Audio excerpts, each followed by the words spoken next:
سوال: خودی کو کر بلند اتنا کہ ہر تقدیر سے پہلے خدا بندے سے خود پوچھے بتا تیری رضا کیا ہے۔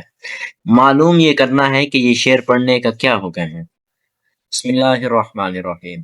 اس شعر کا مطلب یہ نہیں کہ معاذ اللہ رب تعالیٰ فیصلہ فرمانے میں بندوں کی رضا کا محتاج ہے، بلکہ اس شعر کا مطلب یہ ہے کہ نیک لوگوں کے لیے بعض دفعہ ایسا وقت آتا ہے کہ رب تعالیٰ ان کی رضا کے مطابق ان کو عطا کرتا ہے۔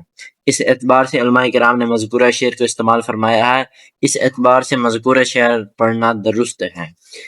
مفتی احمد یار خان نعیمی رحمۃ اللہ تعالی علیہ مرات المناجی میں ایک حدیث کی شرح میں یہ شعر خودی کو کر بلند اتنا کہ ہر تقدیر سے پہلے خدا بندے سے خود پوچھے بتا تیری رضا کیا ہے تحریر فرمایا۔ پھر آگے ارشاد فرمایا بندے پر بعض وقت ایسے آتے ہیں کہ رب تعالیٰ بندے کی رضا چاہتا ہے۔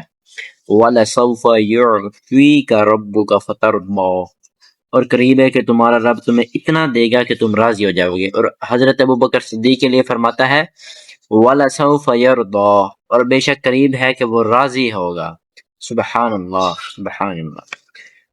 تو ایک اور میں ادھر اپنی طرف سے بات ایڈ کرتا چلو، یہ اس موضوع کی بات نہیں ہے کہ علامہ اقبال کے جتنے بھی اشعار ہیں وہ ان پہ آپ اندھا دھن یقین کرے، شرط یہ ہے کہ وہ علامہ اقبال کے اپنے ہونے چاہیے، اور علامہ اقبال کی ذات کو کوئی پہنچ جائے آج تک اور ابھی تک کوئی بندہ ان کی درجات تک پہنچ نہیں سکا، اور ہم ان کے اشعار پر کچھ کر رہے ہوتے ہیں۔